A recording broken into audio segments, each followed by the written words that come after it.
Ladies and gentlemen, welcome back. An air duct. Oh my God! Okay, it's happening. Everybody stay calm. What's the Everybody procedure, stay calm. everyone? What's the procedure? Stay calm. Wait. Everybody calm down. Listen, let me tell you something about this Knicks team. They have the identity. They have the physicality. We could wake up and the Knicks could be in the conference finals. That's a thing that can happen.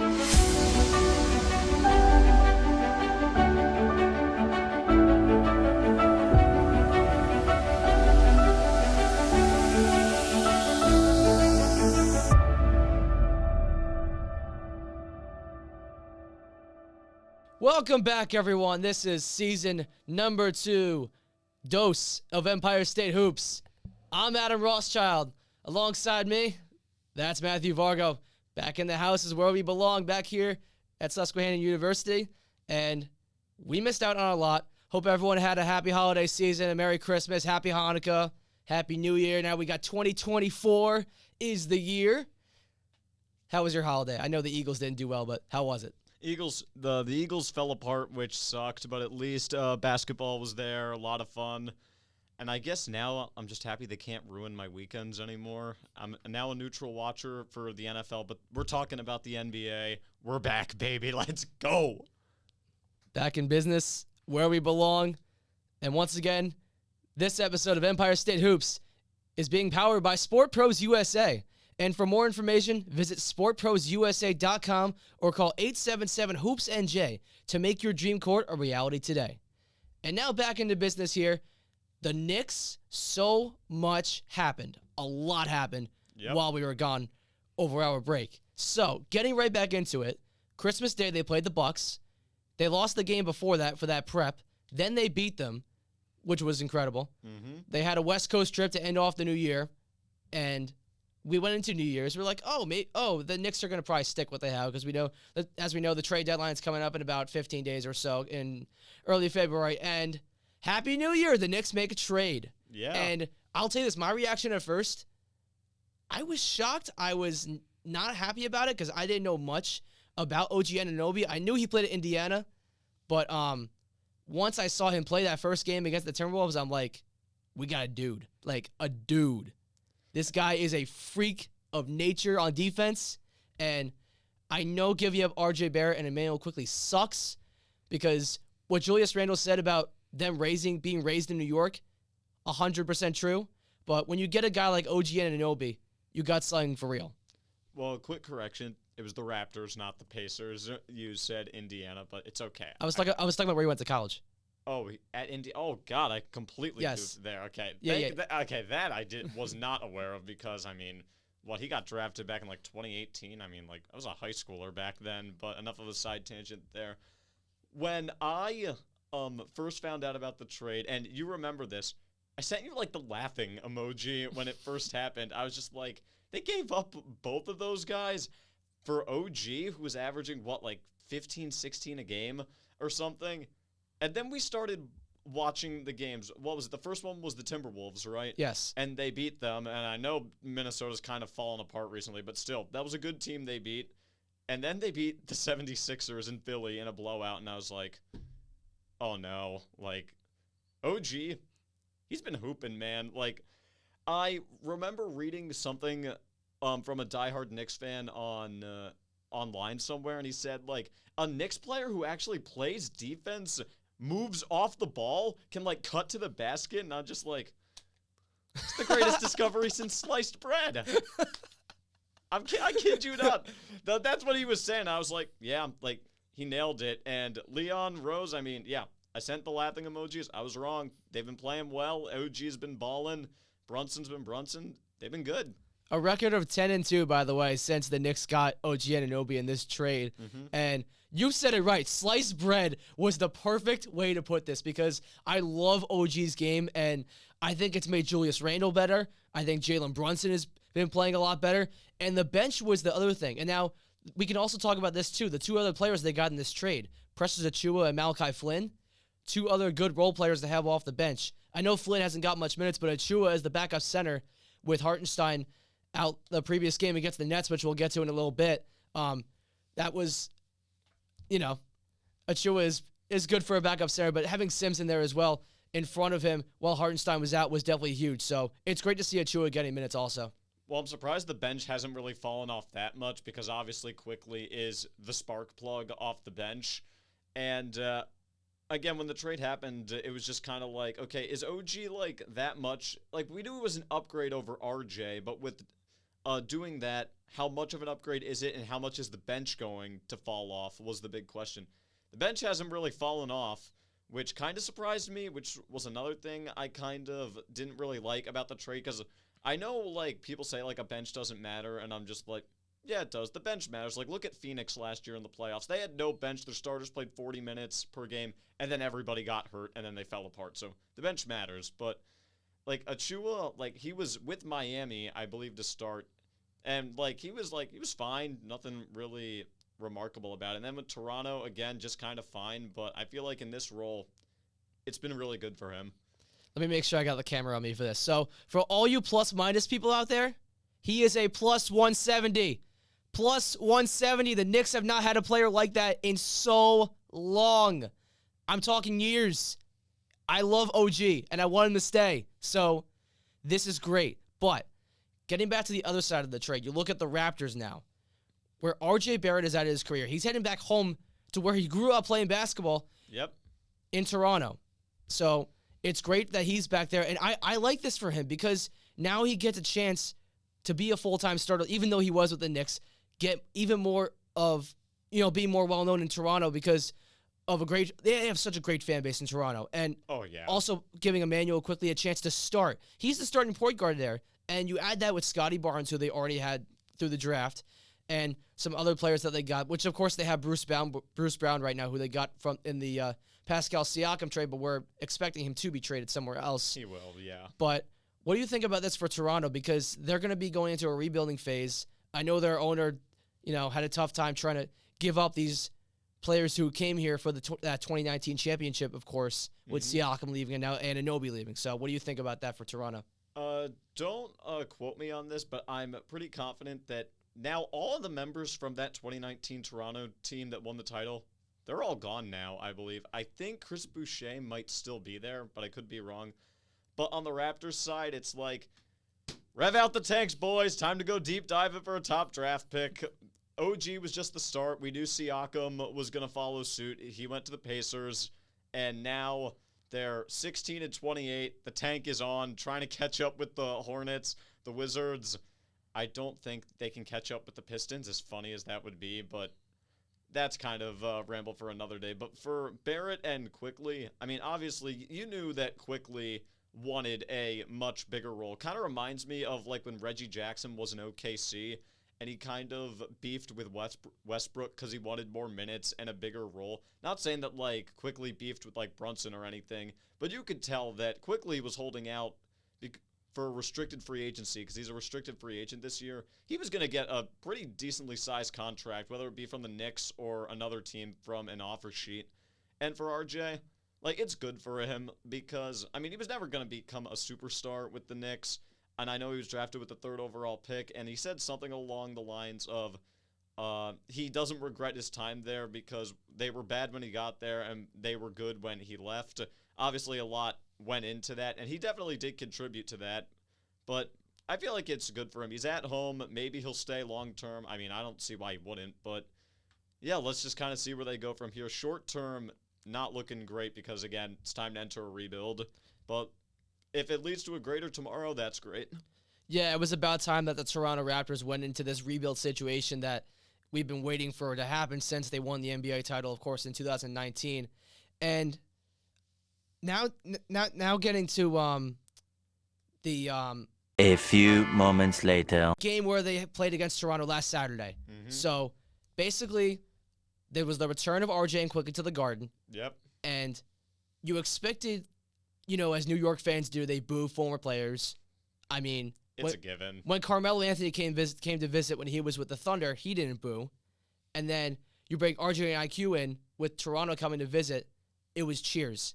I love that. That was great because the appreciation that they got, and like I mentioned before about Julius Randle saying that New York raised them, they did. It's very true that they did. And, kind of developed them a little bit, and it was good for them. And you know what? It was good for them to watch the Knicks winning because you know what what it is. Really? Yes, because they need to realize that the team wanted to go in a different direction and is trying to push for the playoffs, further in the playoffs, and a championship.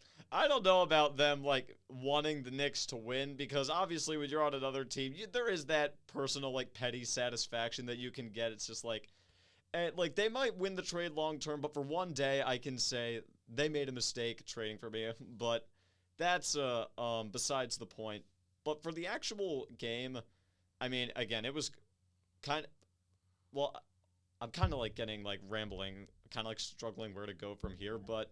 Yeah, when they got cheered, I mean, you have to remember this. It's not like they're not like several other players on other teams where they get dealt, and it was like they forced their hand in getting out, like a James Harden or a Ben Simmons or Anthony Davis, like a couple years ago. It's like they didn't want to leave; they wanted to stay. It was just Leon Rose in the front office deciding to go in a different direction. So there's really why would there be any ill will? From the fan base, at least, because it's not like the players wanted to go. But for the actual game, yeah, they blew them out, and it was pretty convincing, at least for this. I know first half was kind of close, but second half, they mopped the floor with them. Yeah, and the Knicks did that. And the one thing about this, too, it's a business. Like, players are going to get moved around. It's not like, unless it's like a player like Dirk Nowitzki, who stayed with the same team his whole career and committed, It's kind of hard to do that with and around this time, like find players like that in this league who stick with one team throughout their career. So this story with the trades and everything, with Anunoby coming here, RJ and IQ going to Toronto, very interesting. It's great to see the Knicks are winning now to start off 2024. So it's been an excellent start to the new year. And we'll be right back after this short break to discuss some more. And we got some interesting quotes coming up and some previews for some more games for the New York Knicks. We'll be right back. And also, don't correct me if I'm wrong. Or don't the Knicks have like the second or third best record in the NBA since the Anunoby trade? I think they're up there with like they're top 3 right now. I know they're up there with like Philly, Denver, and like OKC maybe or something, or even the Clippers. Like I don't know exactly. Yeah. Okay. All right. I'm gonna do a clap in a second. You ready? Yep. All right. 3, 2, 1. All right, ladies and gentlemen, we are back. It's Empire State Hoops, Season 2, Episode 1. I'm Adam Rothschild. Alongside me, as usual, is Matt Vargo.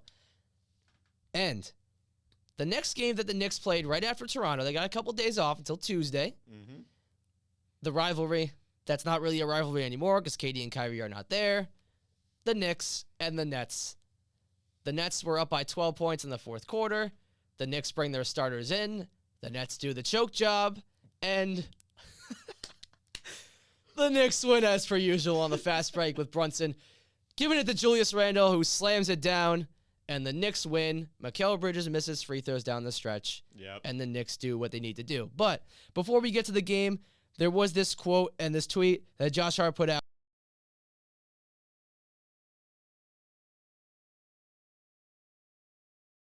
And I'm talking about one person in particular. Yep. A WNBA player on a TNT show, on the pregame show and all that stuff. Candace Parker. Here's what she said about Jalen Brunson's postseason stats last season. Last year in the playoffs, great first round. Second round, not so much. I don't like that. I know like you don't. Because we talk about the second round of the playoffs. He averaged 31 a game, 6 assists, and 5 rebounds, and shot 50% from the field. How do you say that's bad? I don't get it. What I think here is, all these people on these national TV people, they don't want to talk about the Knicks, so they're like, oh, I don't need to do my research. It's the Knicks. Like, I'll take a pause there, but go ahead. What do you think? Hold your horses there, Buster. I don't know if that's exactly the case. It's a classic case of the winner is the one who tells the story. Miami won. They won the series in 6. They were the better team in that series. So, and we do this all the time in like the news media and as fans, like on social media. It's just like, if you win, you're great. If you lose, it's like you suck. Like, it's just how it is. Like, but if you actually watched the series, I mean, Brunson was great. Nobody else really stepped up. I mean, RJ had his moments in a few games, but Randall was bad, and playoff Jimmy was playoff Jimmy, and the random hot streaks that some of those role players went on, like Gabe Vincent and Kyle Lowry, like, what are you going to do? It happened. It was an unbelievable run for Miami. They were great. But, I mean, it's just sometimes you get into the postseason and you just run into a better team, and that's exactly what happened with the Knicks. So we don't kind of really have to, like, dunk on Brunson. Again, considering that Game 6 performance, he was the only reason that game went down to the wire. Yeah, absolutely. And he, of course, dropped 40-plus in that Game 6, of course. And now getting back to the Nets game here, the thing that stood out to me was the bench in that fourth quarter. Those minutes were huge before they brought Brunson and Randall back in and they went on that crazy run. That was where it began there in that fourth quarter, where the Knicks just went on that run, down double digits, and they knew you have to beat these teams sitting under 500. The Nets were 17-25 before this loss, now 17-26, of course. Yep. But the Knicks haven't lost a game this year to teams under 500. Just kind of shows that unlike a lot of other teams,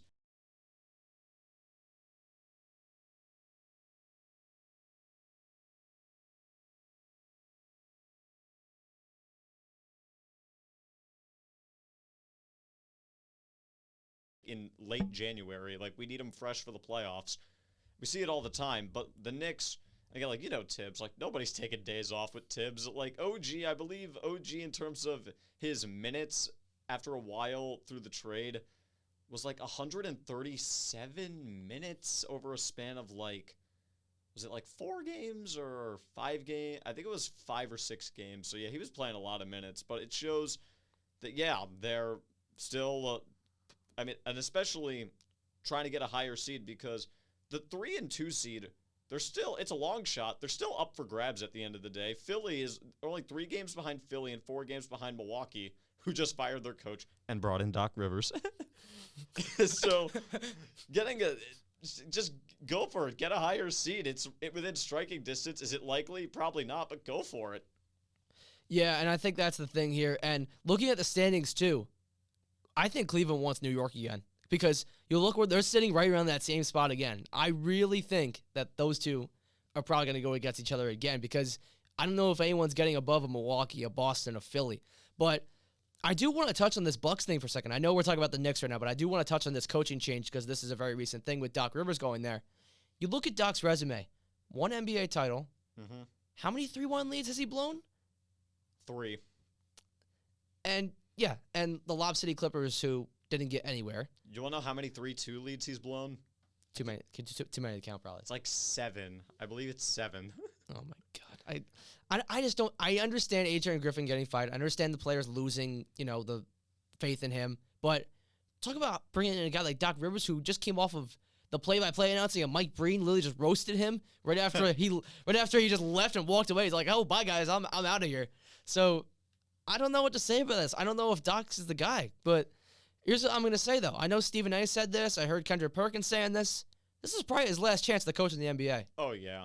I don't know about his last chance to coach in the NBA. I know my finger, hit the mic. But I don't know if it's his last chance to coach in the NBA. I think it's his last chance to coach a contending team. Because I think Doc could go to, a rebuilding team if he wanted to. I don't know if he would. I know the Wizards just recently, they parted ways with their head coach. I think it just takes one gig to build up your career again. If Doc could go to the Wizards or something and build them from the ground up, then I feel like that could restore his reputation. But I don't know. Doc's resume at this point, he's kind of just down bad. Yes, he won the title with the 08 Celtics, but it's simple. He had a big 3 in an era where big 3s didn't exist. It was KG, Ray Allen, Paul Pierce, all in the prime of their careers. For one season, you could argue one of the greatest teams in NBA history. They won 65, 66 games that year and won the title. But it's the Lob City Clippers teams never delivered and blew 2 3-1 leads. Was it 2? Yeah, it was 2. And obviously with the 76ers, there was the choke against Atlanta. They blew the 3-2 lead to Boston last year. So, yeah, for Doc, I think it's make or break. And especially because Dame and Giannis, these are the 2 best players he's had, in my opinion, since KG and Ray Allen. I think both of these guys are better than Chris Paul and Blake Griffin and Joel Embiid, Ben Simmons, James Harden. this is his best opportunity. That 2008 season was also the single biggest season turnaround in NBA history at the time. Yep. When the Celtics won about, I think it was like 67 games they won. I forgot. But anyways, back to the Knicks now. Now with Brooklyn done, tonight, of course, this will be out on Monday, but they are hosting the Denver Nuggets, the NBA champions from last season. Jamal Murray, Nikola Jokic, Aaron Gordon. MPJ. Don't forget MPJ too. Yeah, Michael Porter. Star-studded cast. I'm not sure if the Knicks are getting Hartenstein for this game or not, but it's going to be a tough task no matter what, even if it's on your home floor. Against the defending champs, how did they do it? Well, obviously, just don't let Jokic eat. That's simple. But again, it's easier said than done. Again, he just looks like the Michelin Man, just out there moving in slow motion, and he's dropping 30, 15, and 10 on everyone.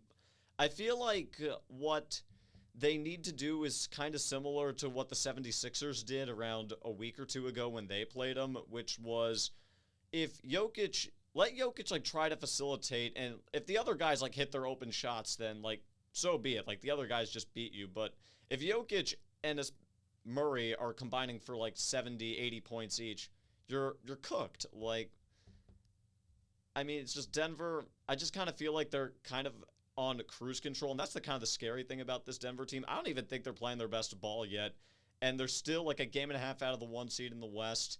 And I think for the Knicks, I don't know if it would bump them into like fringe contender status, or maybe like into a bigger conversation of contenders. But at least send a message that like on any given game, it can be their day.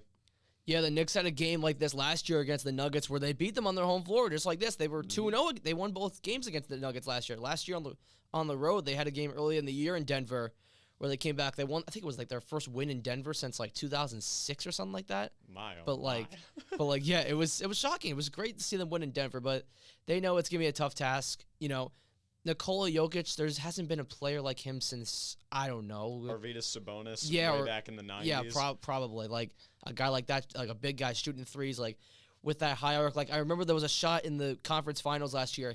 He hit, like, the highest arcing three I think I've ever seen over Anthony Davis. And AD just stares right at him and is like, you got to be kidding me. And then Jokic is just like, I don't know. Like, I just threw it up and it went in. Like, what am I going to do? Yeah, literally does that. It's, like, so crazy that, like, Jokic is just, like, unbelievably talented. Like, we haven't seen a player like him in a long, long time, like we've said. I feel like I could jump higher than Nikola Jokic, but this guy, again, just out there getting buckets and dishing dimes for days. Like, it's very awe-inspiring to watch. It really is. Yeah, absolutely. I think the Nuggets are up and rising, of course, NBA champions last year, and they're going to try to get to the playoffs again and make another push for that to go back-to-back, but we'll see what happens with that. But, like, quick thing before we move on, just want to get your opinion. Thunder Nuggets, who are you taking? In a 7-game series? Yeah. Oh, my God. I'm going with Nuggets. Thunder, they're too young, man. Well, they're the 1 seed right now, right? Yeah, Thunder are the 1 seed. Oh, my God. I think I'm still gonna have to take Denver. I don't think the Thunder are there yet. I think they're close, but not there yet. I think they're maybe Give it a year. They need more experience on that roster. I know SGA has a lot to bring to the table, but they need at least one. Their starting lineup is great. One role player and they're set. I think because this is probably one of the quickest rebuilds I've ever seen ever. I don't know about the quickest, but it might be the most well executed. They still have 15 first-round picks or something over the next several years. So if they want to make a big trade, they still can, on top of the already young core that's already been established there. Yeah, I think the front office in OKC, they've done an excellent job since Westbrook has left. Since they tried Chris Paul 1 year, that didn't work, but keeping SGA, of course, worked out. They got Josh Giddey, Jalen Williams, Chet Holmgren. I think is probably the best pick they've made out of all these years. Probably he's probably going to be a generational talent in the NBA. Of course, I think he's the rookie of the year over Wemby. I think what's going to help him out is that Chet is the 1 seed. Wemby's team is in the basement. It's not on Wemby, but that's just the reality of the situation. No, well, the Spurs just haven't built anything around them. And there was a night where the Spurs went into Philly a couple nights ago. That's right. And Greg Popovich said in the pregame about Embiid, we're going to win. He said we're gonna win, but I'm not gonna say exactly what he said though, because you know. I'm sure you already know, right? And then Embiid dropped 70. Yeah, Wemby even had 33, and it felt like they got, and they still. I mean, it was only a 10-point loss, but it still felt like the game was never in doubt. I mean, like, come on, like at least give Wemby like the opportunity to guard Joel. It felt like most of the time you wasn't even letting him guard him most of the time. Yeah, I think that was the funny part too, like, because Wemby like couldn't do anything. It's still he dropped 30 points, but like it's it's hard, going against a guy like Joel Embiid, another generational talent, of course, who's still got plenty more years left in this league. Anyways, to the next game the Knicks have after this, Saturday at 3 p.m. at home again, national TV, ABC, against the Miami Heat. Now I want to go into this for a specific reason because the Miami Heat did just make a trade also. Yep. They got Terry Rozier. For how old's Kyle Lowry now? I think he's like 36, 37. 37, okay. Might even be older, Okay, man. I don't so know. you get a young point guard who's still young, Terry Rozier, who's not even in his 30s yet, for a 37-year-old Kyle Lowry. That's basically like a salary dump right there. And you also give up a draft pick, which isn't anything crazy, but you fill in Terry Rozier in that lineup with Jimmy Butler, with Bam Adebayo, and Tyler Hero. Unbelievable. I think that's a steal right there. And that's going to put Miami in a better spot now to move up in the conference, I think. Well, I also feel like with Miami is that much like they're in the same tier with the Knicks, and for them it's just kind of like we know what playoff Jimmy can do. Like let's make another big move, and obviously Lowry was very crucial to the run, but again he's very old, and the Hornets just made sense. Like get an expiring contract, free up some cap space for the summer. Now who they're gonna spend it on, I don't know. I don't know why anyone would want to go there, but I mean, yeah, it just made a ton of sense. But for this game in particular, I don't know if Jaquez Jr., who's been balling, is going to play in this game because I think he's hurt. And Kevin Love is day-to-day, so if anything, they should be the favorites, also considering that they're at home. And I believe they've played Miami twice already this season, I believe. Yes, in-season tournament, I think once, and I forgot the other time still might have been regular season, I forget. But yeah. But still, they have to play Miami twice after this in Miami. So that's another thing that's going to have to happen. But they played Miami before. They beat Miami in the in-season tournament game, and that came down to the wire, too. The Knicks were down in that game. Brunson rallied. R.J. Barrett, of course, was still there back then, and he blocked Jimmy Butler there, and the Knicks won the game, of course, by 1, and it was a close game. But I think this is going to be different, having a lot more impact with Terry Rozier in the game now. I believe he made his debut the other night. I don't know how many points he had, but I know he definitely is going to have a major impact in this game. I think he did debut. I'm trying to... Yeah, he played 29 minutes, only scored 9 points. They lost to Memphis at home, of all teams. And that's another thing to keep note of coming in, because they've lost 4 in a row already to Toronto, Atlanta, Orlando, and Memphis. And it could, and in my opinion, it's going to be 5 in a row after they lose to the Celtics tonight at the time we're recording this. So... Make it 6. Make it 6 if you're the Knicks. Now, obviously, Miami will come in much more desperate, but you can't let a losing streak like that go on as long as it has. Yeah, especially where the Heat are right now. You can't, it's just like the Knicks, losing to certain teams. The Heat are doing exactly what the Knicks used to do, losing to certain teams, below 500, and you can't do that.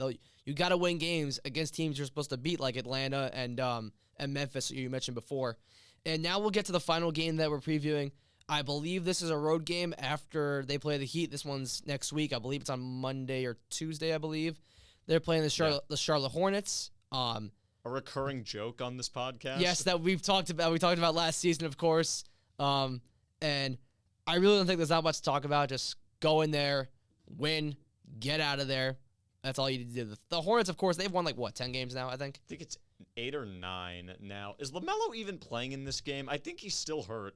If he's still hurt, then forget. The Knicks will get it. Okay, I need to fact check this real quick because I know they beat Minnesota. I know they beat Minnesota in the most random game ever earlier this week. That was Cat's 62-point game the same night of Joel Embiid's 70-point game.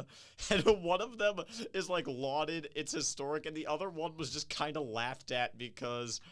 And didn't the Minnesota head coach go to the post-game press conference and say, they were just trying to give Cat the record. They weren't trying to win the game. They were, just goofing around out there. So, a team, obviously, that is a joke, widely regarded as a joke. LaMelo is back, by the way. I've figured that out. But they also lost to the Pistons yesterday. Not so. good. Not good at all. You can't. The Pistons have won 5 games. 5 games. It's bad. Bad stuff. We don't like it. Don't lose. Otherwise, like, you do realize that. I mean, me personally, Adam, I may very well just dunk on you for it. I very well might. I might. I don't know, man. So, Knicks, don't let this man down. Just go for it. Dunk on me all you want. I don't care. That was great. And to wrap things up, this episode of Empire State Hoops has been powered by Sport Pros USA. For more information, visit sportprosusa.com or call 877-HOOPS-NJ to make your dream court a reality today. So, we back in business. Yep. It's 2024. Mm-hmm. The Knicks are 10-2 since the OG trade. Top 3 in the NBA, I believe. Could be up there for number 1. I'd have to fact check it. Got a bunch of games coming up. Mm-hmm. It's been an excellent start. Yep. And we'll see you in the next episode as the Knicks continue their way through 2024 on their push toward the playoffs, and the All-Star break is coming around the corner. Don't forget, vote for your NBA All-Stars. Vote for Jalen Brunson and Julius Randle. We'll be seeing you soon. Let's just hope the players actually care about the All-Star game this time. We don't have coaches blasting them after the game. Like, yeah, that was the worst game of basketball I've ever seen. Like, come on, guys. Back to the East-West. Back to how it should be. Finally, yeah. Yes, Why did it take them so long? East-West, as it should be. The NBA All-Star Weekend is coming up in a few weeks. As I said before, vote for Julius Randle. Vote for Jalen Brunson, most importantly. We will see you in the next episode on Empire State Hoops, Season 2. See you soon. Peace.